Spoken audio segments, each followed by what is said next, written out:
It is really important to acknowledge that our officers are doing an incredible job. They're doing amazing work every single day, every single hour at a really, really difficult time.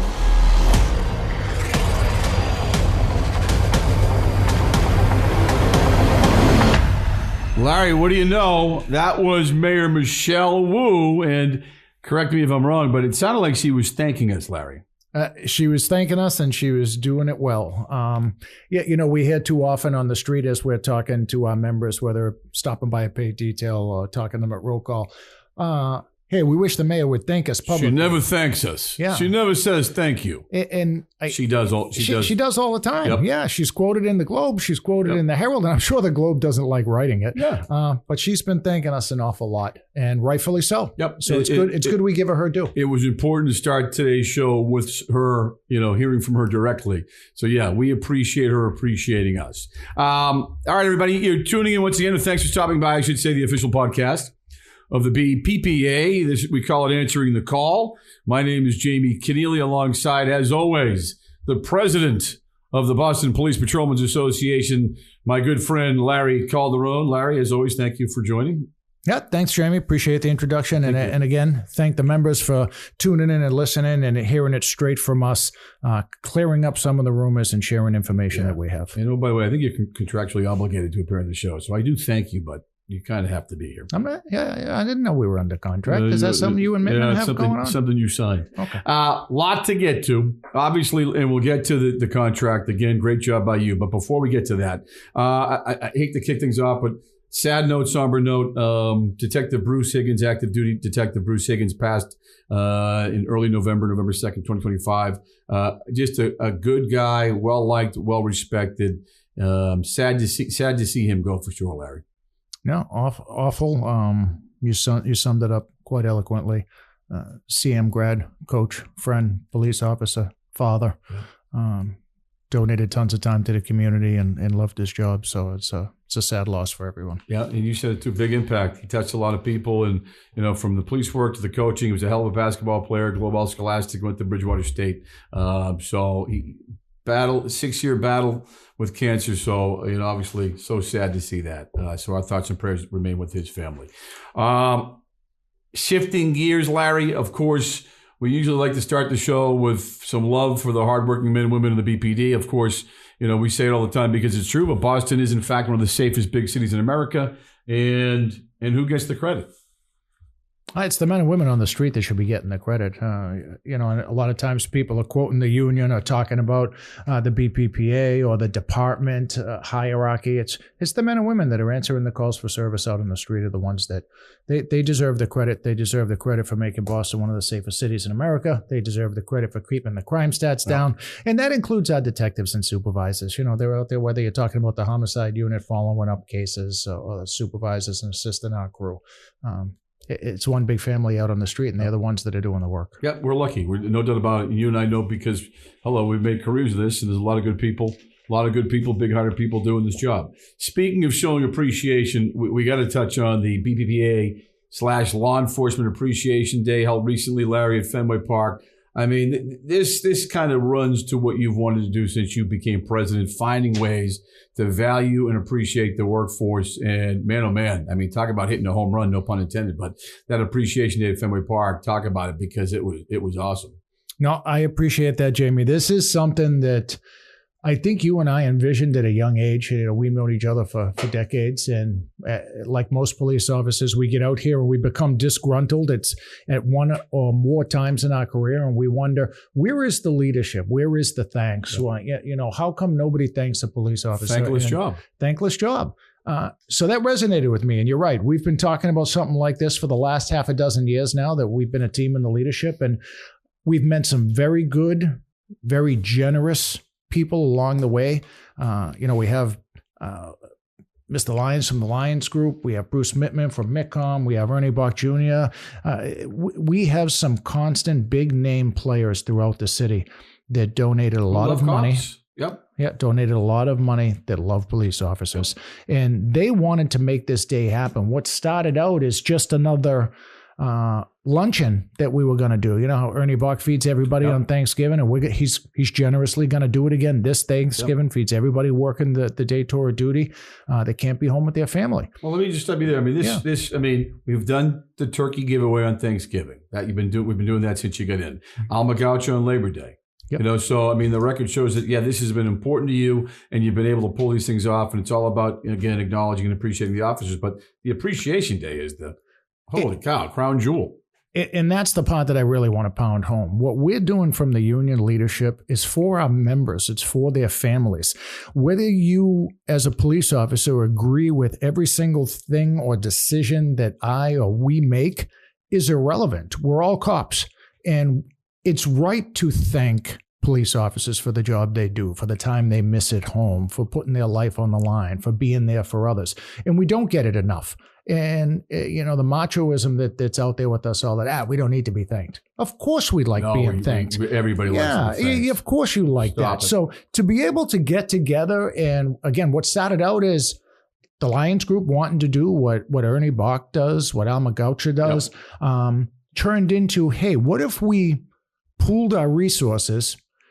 He owns most of the bars on Lansdowne Street. Let's shut down Lansdowne Street. Shut down Lansdowne. He said to me, hey, I know you guys work at Fenway every day, but let me call Fenway Park and get them to open the outfield. And granted, they were working on the grass. We get out onto the warning track. We're hoping next year to get out a little bit further. And I say hoping next year because I've had conversations again already with those groups that it was so well attended. It was so much appreciated that they're talking about doing it again. Well, so if we can do it and on our men and women, that's what we're going to do. Well, the goal was definitely met. And again, Larry, like you said, they shut down Lansdowne. But not only that, he opened up all of his restaurants. There were 3 live bands. All the food was free. All the adult beverages were free. And then you got a chance to go into Fenway Park, get a picture with the family. It wasn't even those who don't like us said, wow, what a great job. Let's not forget all the games for the kids, the dunk tank, the balloons, the face painting. Yeah, there was just so many activities to do.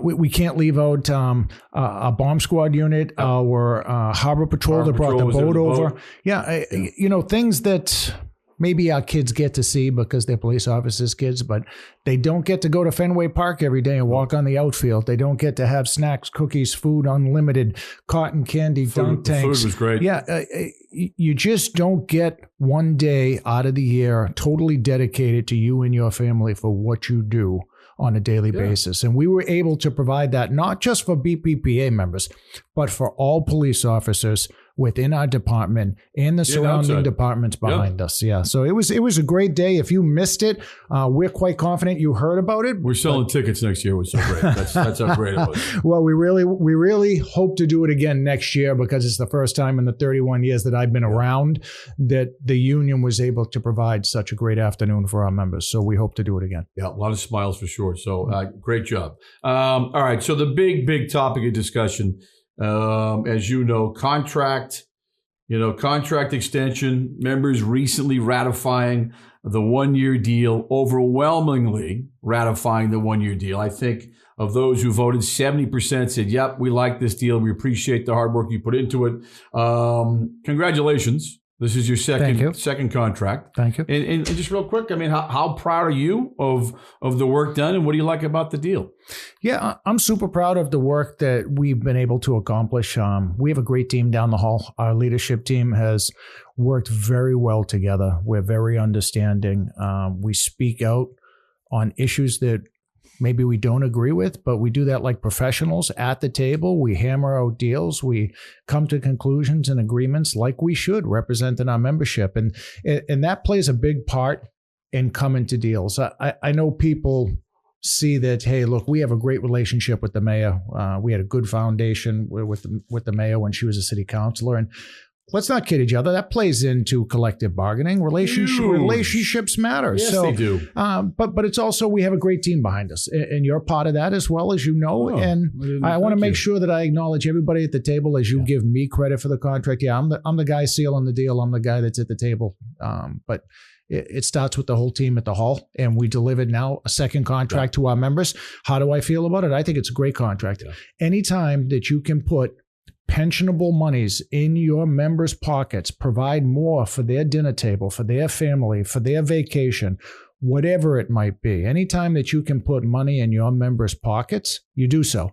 And we just did it again. Yeah, we delivered a 3% plus one pay package. We delivered more sick time buyback. We delivered the first ever half-hour workout program. That's another 30 minutes that you're not answering calls for service, whether you're going to the gym, recovering from something, or, it's 30 more minutes that you can get a mental break from chasing bad guys or answering a crisis call. Well, let's dig into it. Let me just go through what we got, what we gave. And just off the top, I mean, in terms of benefits gained, it looks like if we're keeping score, it looks to be 7, maybe 8-3.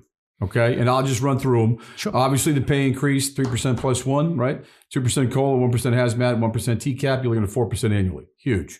Free gyms. Huge. Half-hour workout time, as you just said. That's huge. More Tier 1 locations added to the list of details. Huge. More sick time buyback from 80 to 100 days. Big deal. Again, huge. FIO pay increase from $10 to $40. Again, money in your pocket. The detail language fix, allowing for some overlap. So a guy working the last half shift gets off at 7:30. He can take a job that starts at 6:37. That was a big issue. You took care of that, fixed that in the contract. And oh, by the way, retro.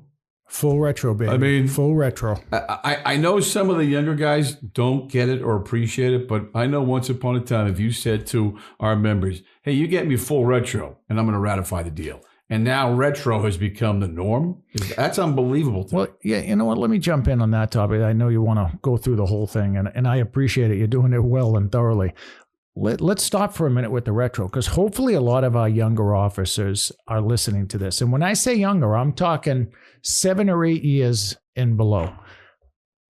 It's these officers that this is the norm, that they see us deliver a contract valued at 22 to maybe 38% if you have a new education degree, with a full paid TCAP benefit. That's another 20% raise on top of it. And full retroactive monies for all of the time that you were owed, including your overtime for the previous 2.5 years that we were without a contract.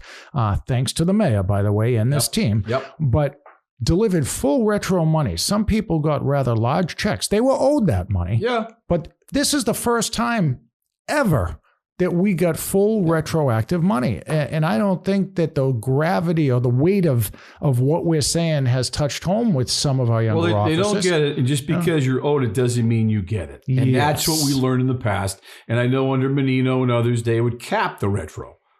That we got $1,500 signing bonuses, a $3,000 signing bonus. $3,000 sounds like a lot of money, and it is, but not when you're owed $35,000 or $50,000. When you've been without a contract for 4 years and you get an arbitrator that hands you an award through GLMC, and you get 2 zeros up front and some money in the back with a signing bonus, you got screwed. And I think that I'm taking the opportunity to say it this way so that hopefully we're hammering it home with our officers, because now we just delivered another 1-year deal, and that's something that we will get into with, hey, how come it's a 1-year deal? Geesh. But it's a 1-year deal with 3% plus 1% in your pocket, pensionable money, full retroactive monies owed to you in your pocket. And we go right back to the table next year. Well, so before we get to the gave, let's go through the get. And like just the 4%, and again, you and I both on JLMC, we know what the market is bearing right now. For most police departments across the Commonwealth, across the state, 2. And we get double that? Yes. And again, to your point about retro, like to get 4% in this market, in this day and age, is huge. It's not, it's a couple of percent. No, it's double what most are getting. It's huge. And when you and I faced this with some officers that were coming in to vote on the contract, and we had side conversations. Well, gee, we can get 4% any year. No, you cannot. Nope. You have police organizations at the State Joint Labor Management Committee fighting to try and get 3, 4, 5%, and they're coming out with 2s from an arbitrator. You cannot always get that. And now you touch on the economy. Look at what's happening in the state. They're cutting the budget. Look at the rhetoric that you're hearing from City Hall. Next year is going to be worse than this year, and the following year even worse. Right. So when you have an opportunity to put money in your members' pockets, you absolutely do so, because you don't know what tomorrow brings. And no disrespect, there's facts and then there's opinions. And the stuff that we're dishing out are facts. And when we're talking about, what other departments are getting because of the experience we have with JLMC, we know, because we're working with other departments. We're working on cases. We have that information. So I get a kick out of the kid who's like, no big deal, 3, 4%. No, it is a big deal. That said, free gyms with the half-hour workout time. Again, there's some people like, we get that anyway. We already get that. Well, the officer that's pounding you or giving you crap about the 3, 4%, that's because that office has never looked back in a contract and recognized that we receive 0s and 1s and 2s. So hopefully that never happens again. Hopefully that doesn't happen under our tenure. So, but if you're going to talk about the contract, know what you're talking about. Know what you're talking about. And that's the gripe we have. The free gyms, the half-hour workout time. I got on a 97. You got on a 96? 94. 94. Sure. Age me. Thanks. Okay. But, 94. But here's the point. How many times did they say, how come we can't get free gyms and workout time? Nope. We have been fighting. So I've been a rep a very long time. Served on almost every committee. The union has been fighting to get a workout program like the Massachusetts State Police, health and wellness, for the last 3 decades that I've been around. And the answer is always no. The department stance, the city stance has always been, they care about our health and wellness. They care about our fitness. But you can't have any free workout time like the troopers. Yeah. Here we are. We put, for those listening that asked this question, we put the state police contractual language on the table at negotiations to attempt to get the same now 1-hour workout. Used to be 45 minutes. Now it's 1 hour. We asked for the same 1 hour. We were able to deliver 30 minutes. Now, I don't want to let the cat out of the bag or be presumptuous, but we're back at the table 7 months from now. Pretty confident to say we're going to go get that extra 30 minutes and have the same 1-hour workout program that the troopers have. And what our members need to recognize is Rome was not built in a day. Yeah. I've said it many, many times. We chip away and get benefits and put monies in our members' pocket. If we wanted to give 1.5 points back in pensionable earnings, we probably could have got the hour workout time. But pensionable monies is what should be first and foremost on the table, and that's where experience in negotiating contracts comes from. So you put the 4% in your pocket, you chip away, and you get a new benefit in the workout time. And by the way, the 30 minutes per shift is 130 hours for the year that our members will not answer a radio call. Mm-hmm. They can go meditate. Yep. They can take a break. They can go to the gym, but it's 130 hours a year now of downtime that is paid for by the city. And if you take the average Boston police officer hourly rate, that's a $7,200 benefit. Yep. So, I want members to understand that everything costs money. And at the bargaining table, that's what you're negotiating. You're negotiating monies, whether it's flat rate money to your base rate that affects your overtime rate, or getting a benefit. Like, how many times were we asked, why didn't you get another week's vacation? I can get you a week's vacation. We say this to the House of Reps many, many times in our conversations. I can get you another week's vacation if you want, but it costs 2% per member, right? Because you have to pay for the week's vacation. Yep. So maybe nothing you want for nothing. Yeah. Everything has value. Quid pro quo, this for that. So you get the vacation, but you might have to take a 0 or get 1%. Or 1%, yeah. So anyway, it's a great contract. That workout time is a great benefit. Shorter day, more pay, as you and I've said time and time again. Yeah. Do you want me to keep going with the things that you described? No, well, let's go. Well, I think you made the point. And again, I spoke to guys like, well, we kind of can do it now already. Yeah, you can kind of do it now already, but now it's in the contract. I think codified is the word I'm looking for. Now they have to give it to you. And unless, provided, it doesn't, it doesn't hit the fan, that's your hour. If you put it together with your code 10, an hour. That's It's huge. All right. It's one less hour that you're taking radio calls, going to crisis calls, keeping your blood pressure down, having a little bit of sanity. We all know. A little U-turn. Yeah. Me-turn. It's a huge benefit to our members. Then you can go on. We can talk about the sick time buyback because we. Well, let's go. So real quick. So I'll give you. So the tier 1 locations, and again, people should know too. Anything we ask for is coming from our folks out in the street, our members. Okay, when we're saying that our reps, I should say, we said, hey, what are the issues that need to be fixed? This one came from one of our more valued, cherished members, but the tier 1 locations, the garages down in A1 and D4. Yeah, so this came straight from the membership. They were looking to make, more of the parking garages tier 1 so that people could do them. I never worked in A1 or D4. Of course, I've done a parking garage occasionally when I was doing details, but apparently many officers felt slighted that they could not get those parking garages. At the same time, the parking garages are calling the district commanders, wondering how come I can't get a police officer to do my traffic after the ball game, after work gets out at 4 o'clock. So we took the advice of our reps from Area A and Area D and worked hard at securing a half a dozen of those parking garages and now made them tier 1s, and our officers can get that work. So, we're following the request of our members. It's always about money. It's always about pensionable monies, but we're also asking the members what they want. So if you want something, answer the email. If you can make a case for why that garage and a red line needs to be a tier 1, we'll fight that fight. So absolutely. Again, fight won. Sick time buyback.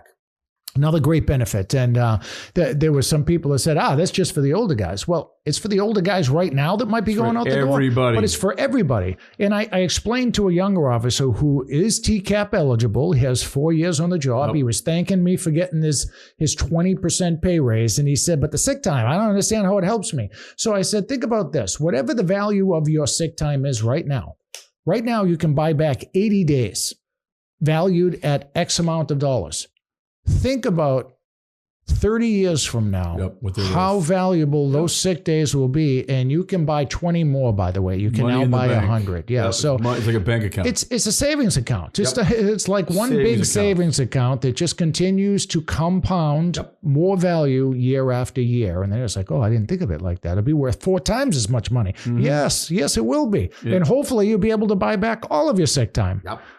But right now, again, we're chipping away, getting more benefits that are worth money to our members. Improvement. Last couple. The FTO, Field Training Officer pay increase going from $10 to $40. Again, it's money. Yeah, it's money in your pocket. Look, I heard this a lot, and I'm guilty of it, so I use myself as an example. Years ago, when I was in FTO, it was $10 per week. Yeah. And ignorantly on my part, when I wasn't getting paid for it, I was too embarrassed, or I said, it's only $10, so I didn't complain to my union rep, and the city got to keep my $10 a week. But to quadruple that $10 into $40 and to guarantee that you're going to get 12 weeks worth of $40 a week pay, that's a $500 bonus. Yep. Not only do you have that, but you're keeping your 4 captain's days. So your 4 captain days that are valued at X amount of dollars compounds that substantially into a very good payment for being an FTO officer. And I use X dollars because I know there are people out there that just want to count every dime that a police officer is making. But let me assure you, if you're one of those people, every single police officer that's working out on the street is earning their money. Mm-hmm. But the C days, 4 days, 4 times, $84? 8 times? I was leaving the daily pay out, but it's 4 days worth of pay, which is a week's pay. Yeah. But add it all up, you're looking at a good chunk of change. You're looking at a good chunk of change. 3,000 thereabouts to be an FTO. Yeah. The detail language fix, the overlapping. And again, we had a bunch of folks saying, I'm getting shut out. If I work overnight and I get out of work at 7:30, there's a job at 7 or 6:30, I'm not eligible. Similarly, we had some folks working, I think, in the gang unit, specialized units, whose day ends at 5. Yep. Couldn't do jobs that started at 4. This overlap fixes that. Yeah. Again, this is about squeaky wheel getting the grease. This is about reps coming and talking to us. Yep. And this was the drug control unit and the gang unit that work sometimes a different shift, and they're in court. They're getting out at 10, or they're in the gang unit and they're working a different hourly shift and they're trying to get a job after 5. They were getting affected by this. So what we were able to do was get an agreement within the city and the department to allow 2 hours before. Some flexibility, 2 hours before and 2 hours after your shift. So that drug unit officer that's going to court that gets out at 10 o'clock, he can now take a job. Even though he goes back to work at 4. Or the gang unit officer, he can now take a job even though he gets out of work at 5 o'clock. So again, it's another benefit. It was advantageous to our members. The members asked for it and we delivered. Concern heard, concern addressed. I mean, I can't stress that point enough. Folks, bring these issues to our attention. We work hard to get them fixed. All right, all in all, again, in a word, how would you describe what we got? It's a great contract. It's a great 1-year deal. Say no more. All right, so the give or the give back. Name tags, larger vacation window, and using the app to assign overtime. Yeah, this will be much quicker for the people listening. Look, I stayed away from the 807 to 3 because I don't want to give the impression that we trounced the city. But look, the city got what they wanted to accomplish, and they codified some of their language. But truth be told, for our members, hear it clearly. They got name tags that they already had. Name tags are a piece of equipment. The Superior Officers Federation bargained away their name tags several years ago, which only sets prudence that if your supervisors are wearing name tags, so are you. And this department handed out name tags 4 or 5 years ago. We've been able to slow that down and hold it up for the last 4 to 5 years. But the time has come. The commissioner is adamant under his new accreditation seeking that you need a name tag. So they're going to put you on it. They have the right to do so. Can it's they do it? Do they have the right? Yes, they do. The department has certain rights, and putting a piece of equipment on you is one of them. They have a right to make the department work more proficiently. They can make the department work more safely, and they can make things more professional. They have the right to do that. And look no further than the body worn camera case of our predecessors years ago. They took it to court and they lost, and they created language specifically that the commissioner has the right to put a piece of equipment on you. That is a name tag. So quickly, name tags, they already had it. It's finally here. Superiors had them. Police officers across the state have them. And at the end of the day, they want you to have a name tag so people know your name. You're more accessible, approachable. It helps with the community policing goals and such. And it's tough to argue against or those who are like, oh, it's going to make me unsafe. Come on. We're on camera everywhere we go. Would I want to know who we are, they're going to figure personally, would I want to wear my badge instead of my name tag? Of course I would. But you know what? Here we are. We're in the 21st century. We're all over camera. You can't go anywhere without being on tape. So anyhow, name tags, they have it. It was here anyway. Not a big give. Vacation window. I'm going to do vacation last because I want to touch on the overtime app. It's another thing that I consider that, look, folks, the department already had the right to do it. Again, the city wanted to codify language just like their name tags. They wanted to make sure that we wouldn't try to hold it up when they start doing overtime sometime down the road on an application like they're supposed to do with the detail system. And let me remind everybody that the detail system that's supposed to be on an app was supposed to be done 13 months ago. So, overtime's coming on an app. Probably 13 months from now, but we'll see. They did have the right to do it. They just codified the language. So that and name tags, I don't consider them to be givebacks. I think they're things they already had. The 2-week summer vacation. Look, our members have been screaming at us as a House of Representatives that they're getting killed, being ordered all summer. They're working doubles, no triples this year that I know of. So that's good. That's improvement. But nobody wants to be ordered to work. I didn't want to be ordered. I know people want to go home and see their kids. So when the city said, hey, would you consider giving us 2 extra weeks summer vacation time? Maybe we won't have to order 8 officers every week. We'll order 6. Hey, you know what? That's 2 more officers that get to go home on Friday or Saturday night and see their kids and go to the beach the next day. So that is not a big give back. I heard all the arguments, I'm going to address them right here out of my own mouth. Listen to the guys like, you can never do that. And some kids, you get stuck with a bad vacation, you can't get out of it. You can get out of it. There's room to move. You can talk to your captain. Like, if you can't find someone to switch with you, and there's the exceptional case where maybe you can't, but by and large, it's not an unreasonable ask. Well, here's my older ignorance that someone will say, I'm sure, is that, look, I've been around 3 decades. I have never heard of a captain not allowing an officer to swap their vacation week when they have a trip to Disney, a trip to the Cape, a house that they paid for. You can swap your vacation with somebody else. The captain has the right to put an extra body on another vacation week if he or she chooses to do so. So I've never heard it. But even more, I called a handful of captains myself to ask them, captains that are very supportive of rank and file in the department and are mindful of your well-being and your mental healthness and your family time.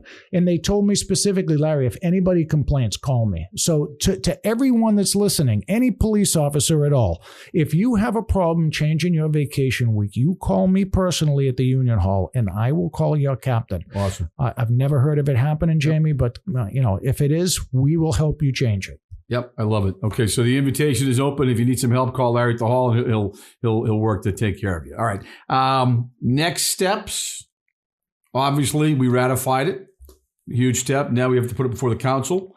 November 19th is the next meeting, at which point the contract will be introduced, and then they have to have a hearing, and then they have to vote on it. So this is where I put the thumb on you and say, make that happen. We're on it, buddy. We're on it. To be fair to you, with all our members listening, Jamie's doing a great job. First thing he did was call the council and our contacts and our supporters to make sure that we got this on the floor in the very first meeting, that being the 19th. So I appreciate what you do, not only here on this radio station and your continual involvement in all facets at the hall, but you're killing it at City Hall and the State House. So thank you. Thank you for saying that, buddy. And we're lucky that we get some good people to work with, the Enrique Papens and the Henry Santanas, and we've got more friends in the council than ever before. So, no, we've done some good work. So I appreciate you saying that. Very well. So already, of course, and we can end on this, but this contract, this 1-year deal, runs from what, July 1 to June 30th? Last July to the upcoming June 30th. Okay. Correct. So you'll be back at the table. Well, here's the funny part. We're already at the table.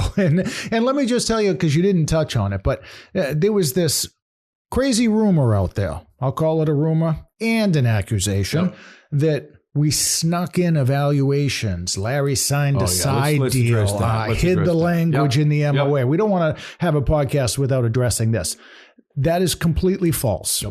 The department sent myself and Vice President Kevin Zarnock emails several weeks ago informing us that, again, for the commissioner's accreditation process, that they would be reinstituting evaluations. Evaluations have existed in our collective bargaining agreement for the better half of 15 to 18 years ago. So to answer the question, can they do it? The answer is absolutely. It's already there. It's in the contract. There's nothing that was snuck in the contract. There's no side letter of agreement. There's no language we hid. They have the ability to do evaluations. It's already in the contract. We're well aware. You were at the press conference with me. The mayor and the commissioner are touting that they're reinstituting evaluations. Maybe they didn't say it that way, but that's what they mean. Now, Kevin and I are at the table with the bargaining team and the city trying to put parameters around that language. We'd like to know, hey, what does this evaluation mean? What questions are you asking? How is it going to affect our offices? Does it hurt them in a promotional exam? Rest assured that we're already trying to bargain that. The city doesn't have to. It's already in the contract. But we're attempting to put parameters around it. And if and when we're successful doing that, we will bring it back to the House of Reps like we do every time we have something. But until then, members need to know that there's nothing shady, nothing was sneaky. It was already in the contract. But it wasn't in this deal. No, it's nowhere in this deal. It's nowhere in this deal. And to your point, it's already in the contract. So you can open up the page. I think it's 48. And it says, yes, supervisors can do evaluations. And if you don't like the evaluation, I think there's an appeal process. But it was never expressed in this contract. So they were the ones who misspoke, saying, oh, yeah, this is a done deal. Well, you have the right to do it, but it wasn't a part of this deal. Well, not only did they misspeak in the way they presented it, but someone out on the street, whether it's our members or others, are firing up police officers trying to make believe that this union snuck something by them. It's completely false. And like we always say, it's our own members that cause half the agenda that we have with the guardroom banter. It's nowhere in the MOA. It was already in your collective bargaining agreement. And Kevin and I, like I said, with the bargaining team, we are meeting with the city to try to, we're trying to put parameters around it. Before they implement it, makes sense and it's fair. All right. So next contract I mean, you bump into tell them about the email because we need their input. So you got to weigh in, right? If you don't vote, you can't complain. I don't think that stops any of our guys, but the email address is as follows: BPPA Bargaining. That's all one word. BPPA Bargaining, BARGAINING at BPPA.org. Correct. Okay. So if there's something, and again, Larry, I said free golf at both George Wright and Franklin Park, and you never brought it to the table. That's another issue. But if you have I talked to some folks, and things you hear, residency, Larry, still an issue. The 4 and 4 schedule, something people approach me and talk to me about, and I also hear, we got 2 tiers.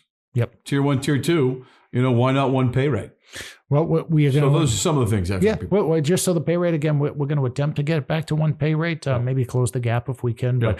But please, folks, answer the email. That we reopen the email as we intend on getting back to the bargaining table over the next 6 months. You can start bargaining, collective bargaining agreements 6 months prior to the end of the existing one. So we're watching the other unions. We're looking at what they may get or bargain for, but we are ready to go. And if and when we have something with evaluations, we'll let you know. And as soon as we can get back to the table and hammer out some more pensionable monies for you and your family, we'll do so. Let's do it. Yep. 2 for 2, buddy. That's what I'd say. 2 for 2 so far. That's the show. Thank you for listening. Thanks to our show producer. Who is it? Is it Craig? Craig, is that his name? Yeah, he checked out. He looks good. He looks good. He just woke up. Thanks, Craig. Hope you got a good nap. But till next time, stay safe, everybody, and thanks again for tuning into what's the name of the podcast again? Answering the Call. Yeah, answering the call. Thanks, everybody. Listen, be safe out there. Enjoy your family time. Happy holidays. Have a good day, everybody.